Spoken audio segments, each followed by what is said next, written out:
Aloha and welcome to the Sylvan Bell Business Growth and Exit Strategy Podcast, your guide to building companies that command maximum multiples.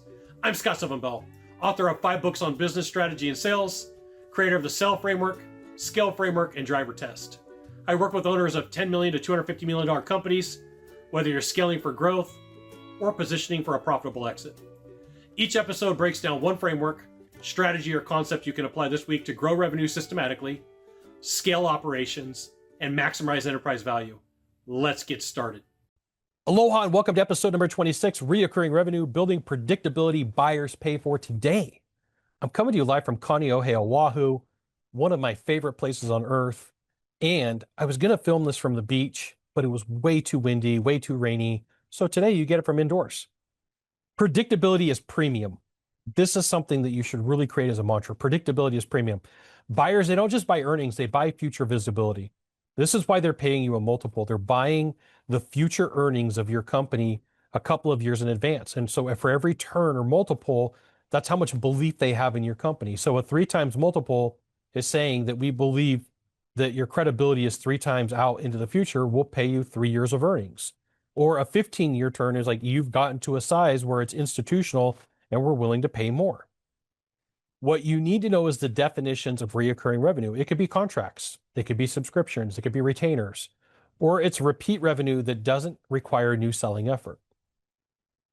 For you as a business owner and for an investor, reoccurring revenue reduces volatility and improves the forecast accuracy. It makes it easier to project and say, hey, what's going to happen in the future? What's cash going to be? Cash is the conversation, like what's inside of your business is something that's important, and it should happen more often for a lot of people than what it does.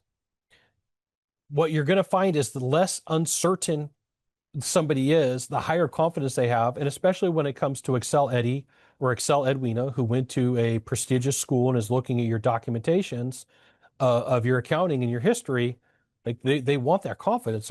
That's one of the questions they're going to be asked from the higher ups. Like, hey, Eddie, hey, Edwina, how confident are you? Oh, we're really confident. We know that this is going to work. There are retention economics involved because high gross retention and net revenue retention signals stickiness. Stickiness means, hey, this is going to stick around. It's going to happen again. And because of this, you want to track churn as a core value in your KPI. You want to see how much churn you have. From a marketing standpoint, from a consulting standpoint, this is a common conversation, but it's not as common in accounting for every product, service, and industry. If you are 5, 4, 3, or 2 years out from selling your business, you can start changing your contracts and your structures. And this means that from now on, you have auto renewals, that you have notice periods for cancellation, automatic price escalating. These are all giving you revenue durability. Now, here's the thing that I like to refer to as magic is monthly reoccurring revenue. Is there a way that you could add a monthly subscription process to whatever you do? Because there is going to be a set number. If you have 5 years of history on your monthly reoccurring revenue, there's value to that, because on the set date of the month when those credit cards are charged, because you always do it through credit card or ACH, you could do it through check, you could do it through cash, but like the most predictable is ACH, automatic charges to a checking account, or through a credit card. You could go to the investor, you go to private equity and say, hey, on the 5th of every month, there is $100,000 deposited into the company. That's going to be like directly, and I can show you with certainty that number for the last years has gone up, or it's a number that's been consistent over time. You want to be able to prove like, hey, look, this money is going to come in on the 5th, 10th, 20th, whatever day of the month that it happens to be. For whatever you create, whatever you produce, you want to have embedded value creation. And the way to look at this is the more that your service, your product, your people integrate into your customer client's workflow, the harder it is for you to be replaced. And what this does is it signals to the investor, it signals to the buyer, it signals to private equity, there is stickiness, as I refer to it, as what you do. And you want to have this because it does protect you. A message from your sponsor, Sylvan Bell. That's me. If you're getting value from this episode, here's how to go deeper. First, subscribe to my weekly newsletter, The Party, at scottsylvanbell.com. That's where I share the strategies, frameworks, and case studies I don't release anywhere else. You'll get one actionable insight every week you can implement inside your business immediately. Second, while you're on the site, download the complete Sell Framework, scale framework, and drivers test, all free with scoring guides, worksheets, and step-by-step implementation checklist.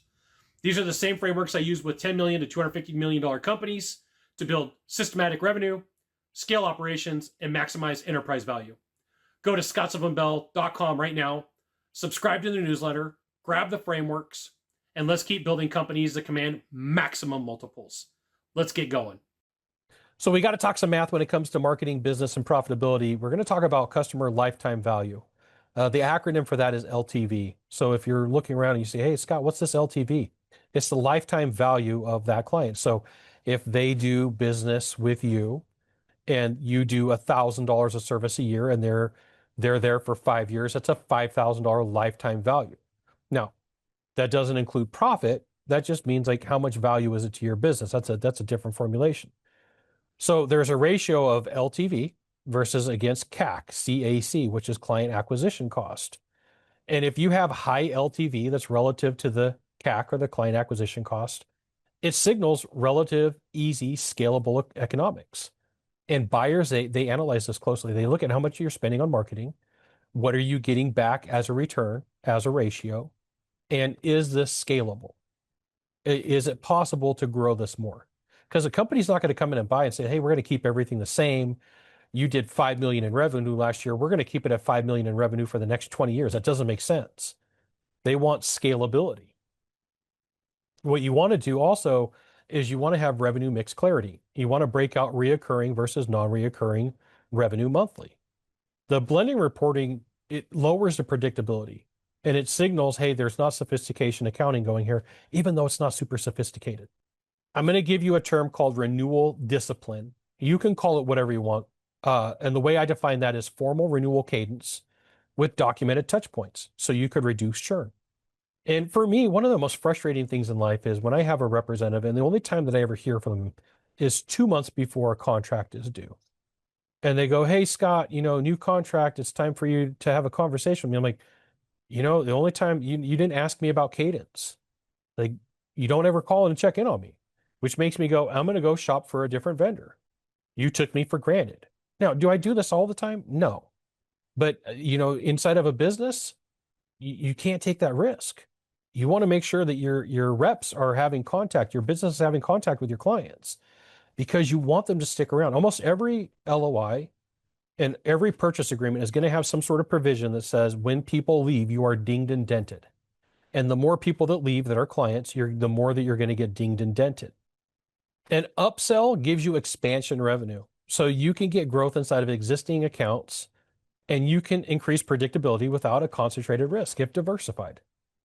Right? Is there a way for you to add an add-on service that's either monthly reoccurring revenue or something to the contract?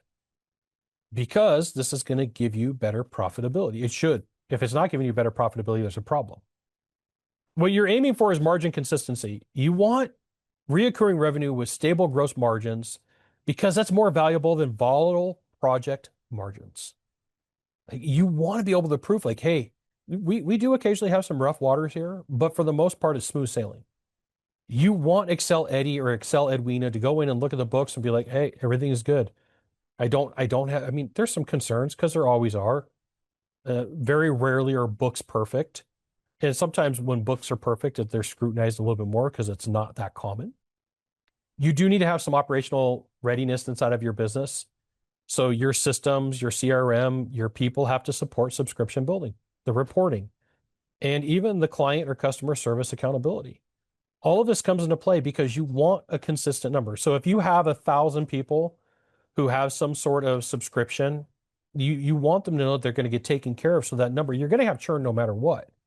But if you can prove the churn and be like, hey, we consistently grow 20% per year with a 3% churn, like that's your investor, your private equity, the person who's coming to purchase your company, they're going to look at that and go, you got your numbers right. Everything is good to go.